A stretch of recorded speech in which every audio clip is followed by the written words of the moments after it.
Continuando, a mordida de 87. A mordida de 87 é um incidente ocorrido na pizzaria Five Nights at Freddy's Fazbear em 1987. Quem menciona este evento pela primeira vez é o Pony Guy, a pessoa que fala pelo telefone em ambos os jogos. Os detalhes deste incidente macabro são contados em Five Nights at Freddy's 2. Neste incidente que custou a reputação da pizzaria, um dos clientes foi atacado e mordido por um dos animatrônicos. Os detalhes dos ataques não são mencionados, apenas o estado, meu Deus, em que a vítima ficou sem parte do rosto.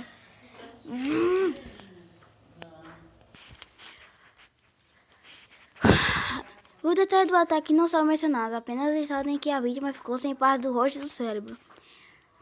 A pizzaria Five Nights at Freddy's Fazbear realmente existe, com um enredo cheio de lacunas, dando margem à imaginação dos jogadores. Não demorou muito para a internet se inundar com teorias sobre o jogo. A mais descabida é que a pizzaria existe de verdade.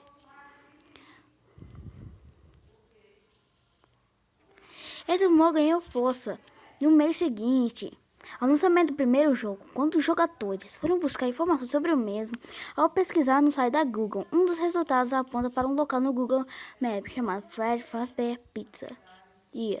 Segundo o Google Maps, e Pizzaria Macabra estaria localizado nos Estados Unidos, mais precisamente na cidade de Hurricane, estado de Utah. Obviamente, tudo não passa de uma brincadeira. Alguém marcou o local no Google, mas adicionou fotos falsas, todas já apagadas. Teorias e conspiração dos jogadores. Com o próprio criador do jogo, Scott Calton, comentou: o restante da história fica a cargo do jogador. Há muitas teorias sobre o que realmente aconteceu na pizzaria. A mais forte delas é que os próprios animatrônicos foram os responsáveis pelo desaparecimento das crianças e que eles teriam destruído as evidências. A foto de Mangle. Os bonecos são um dos destaques de Five Nights at Freddy's 2. A divulgação. Outra teoria supõe que os animatrônicos confundem os seres humanos com versões deles, mas o revestimento exterior, assim, eles tentam colocar os humanos dentro de carcaças de outros animatrônicos. Não há como confirmar nenhuma delas, já que o restante da história é quase interpretativa, ou seja, depende de cada jogador. Ainda assim, Five Nights at Freddy's é um jogo cheio de segredos e os jogadores não veem a hora de colocar as mãos no terceiro jogo para descobrir mais sobre o mistério dessa pizzaria macabra. E esse é o fim da história de Five Nights at Freddy's, a lenda urbana. Galera, eu sei que esse vídeo é curto, mas vou fazer outra história aqui, já volto. Estamos com a história de Sonic Exe.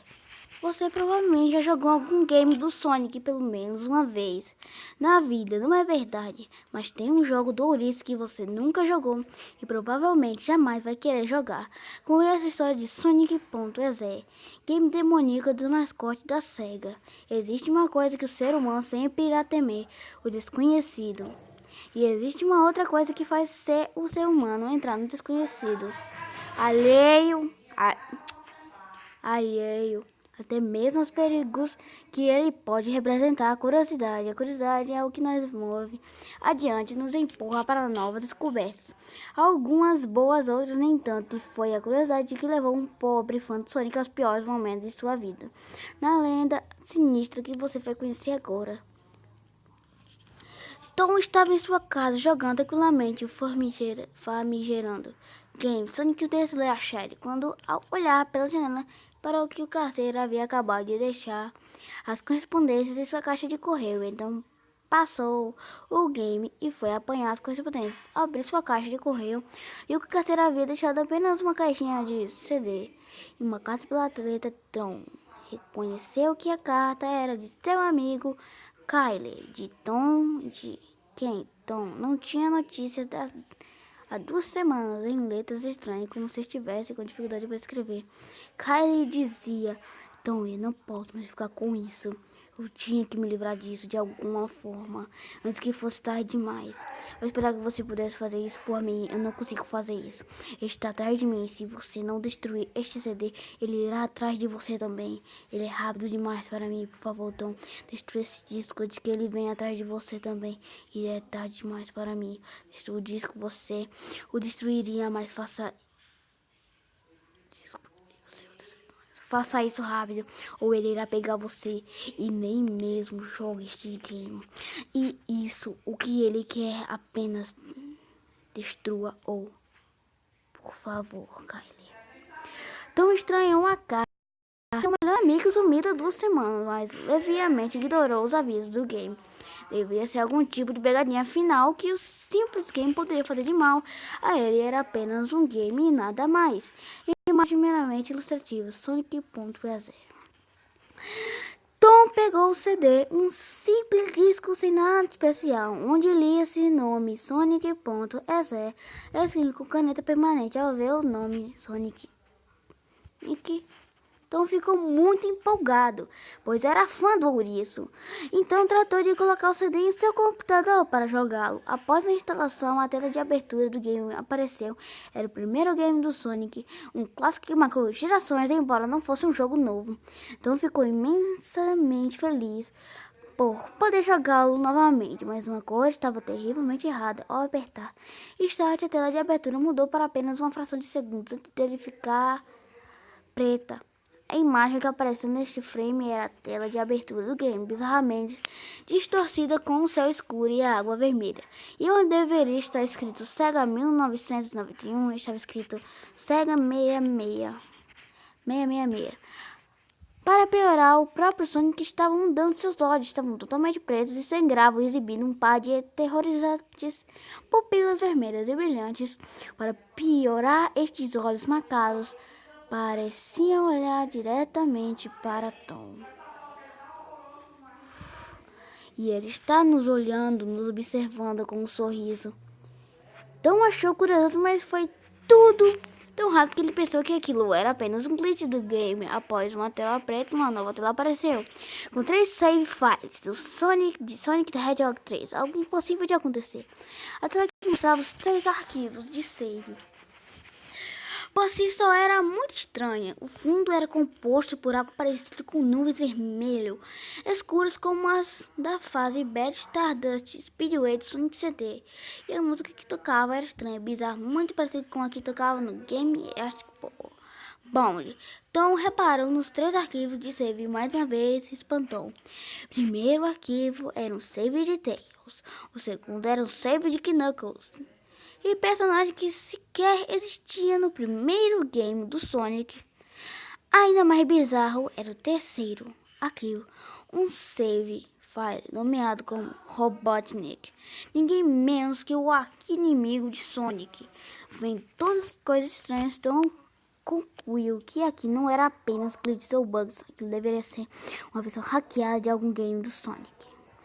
Essa era a explicação mais lógica, pois como seria possível o primeiro game do Sonic fosse save files do terceiro game, indo contar com o próprio Robotnik como um personagem jogável, e além disso, onde estava o Sonic?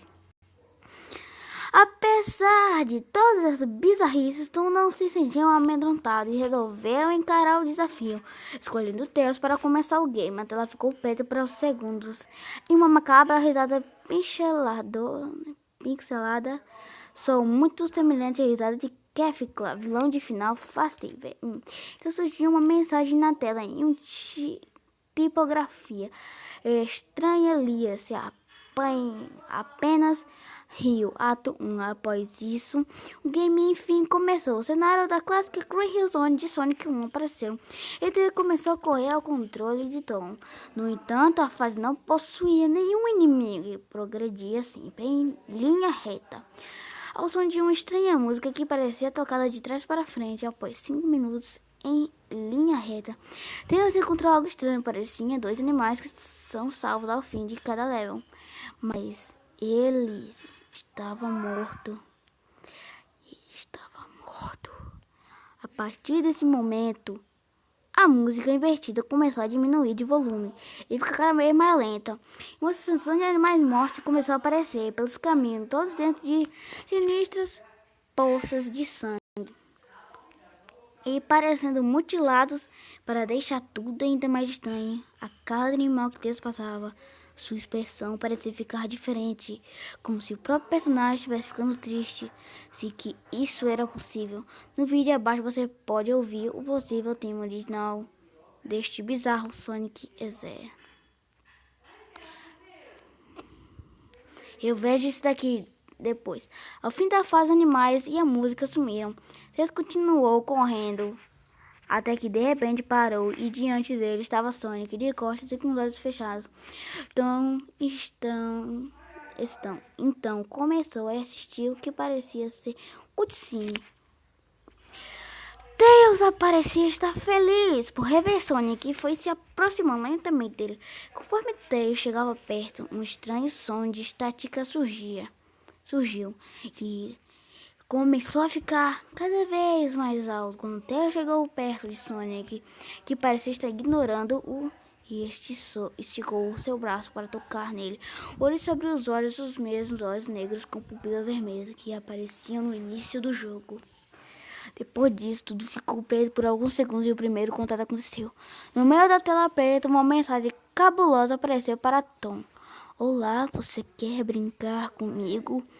Como dito, dá o desejo de descobrir coisas que não conhecemos e foi a curiosidade de Tom que prevaleceu sobre seu medo. No momento, sua curiosidade a obrigou a seguir Hide and Seek. Era a próxima fase. Galera, depois eu continuo. Tchau.